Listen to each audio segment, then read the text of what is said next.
Pretty damn good.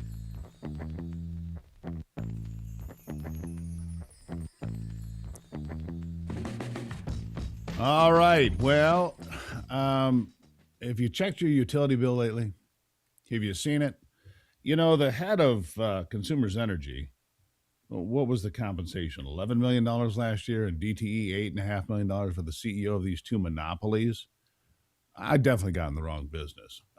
But this push towards renewables, as they say, is costing us a fortune, from what I can tell. Isaac Orr is the co-founder and VP of Research at Always On Energy Research. Isaac, good morning. Good morning, Steve. Thanks for having me.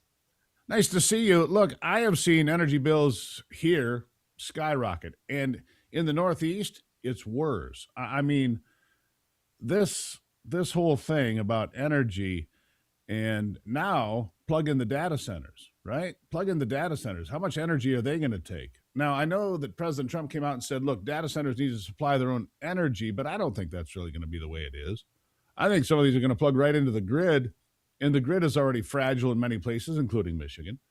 And I think it's going to cost me money. Am I just being a cynic, or is there a real possibility here? I think there's a real possibility for that, Steve. So, a recent study just came out and said that historic data centers on the system have probably reduced costs for customers because they consume a lot of electricity. And because it's a monopoly, essentially the company recovers the money that they spend on the infrastructure, so the transmission and distribution power plants, by selling megawatt hours. So, if you sell more megawatt hours, you can bring down that price for everybody.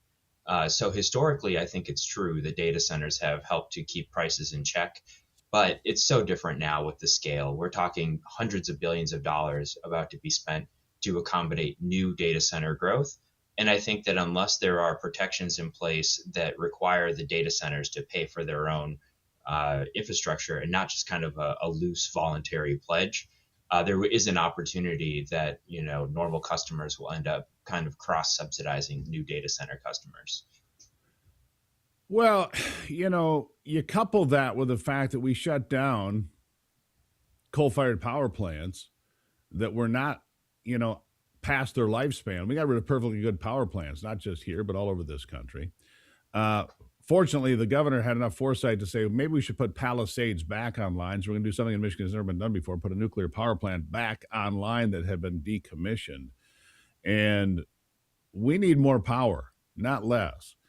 And am I just a cynic? I don't believe that solar panels are going to get the job done, and I think they're ugly, to be honest with you. And I think that windmills in beautiful, pristine, forested areas are ugly as well. I think they're grotesque, but maybe I'm just a cynic. But are those sources going to be the answer to our electrical needs and our power needs 5 years from now or 25 years from now?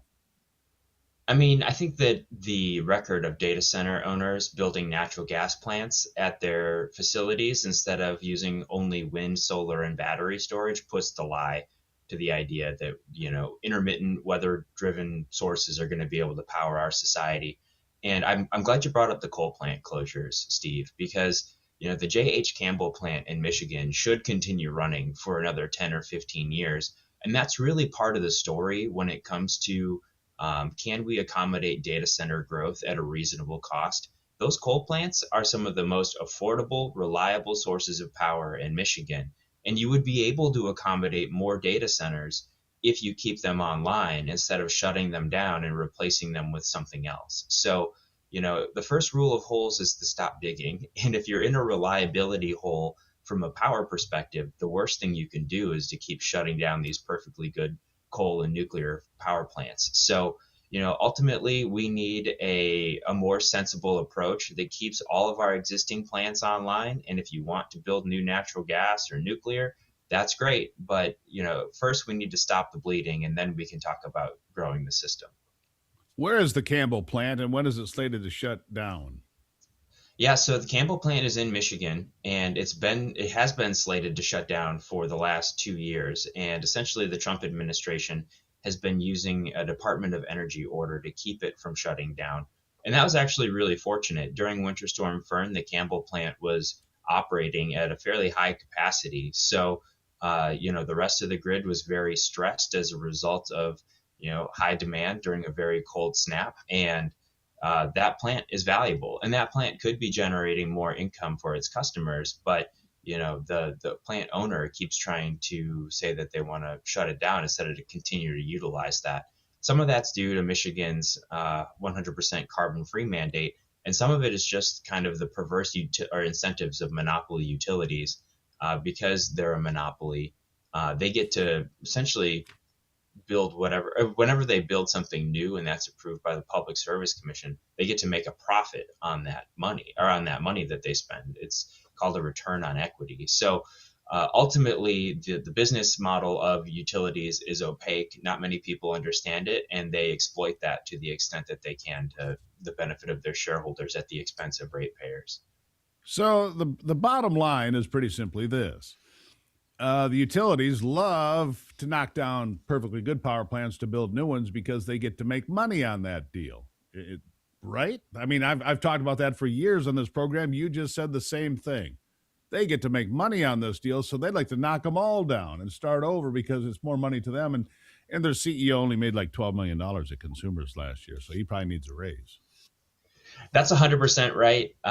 We call it green plating, Steve. So they shut down the coal plant that was perfectly good, depreciated, low cost, and then they love renewables or wind and solar because it's not a one-for-one replacement for the coal plant. So they need to build a bunch of wind, a bunch of solar, and the same amount of natural gas just to come out even from a reliability standpoint. So really, they get to cash in 2 or 3 times on replacing that same amount of capacity in order to, replace it with more carbon-free generation sources. So that's why you saw a bunch of utility companies, say that they were going to be carbon-free by 2040 or 2050. It was a giant cash grab that was kind of dressed up as environmentalism. Yeah, let me ask you this, Isaac, because, I drive down different stretches of road in Michigan, and I'll see acre upon acre upon acre of these. I think they're just an eyesore, these solar panels.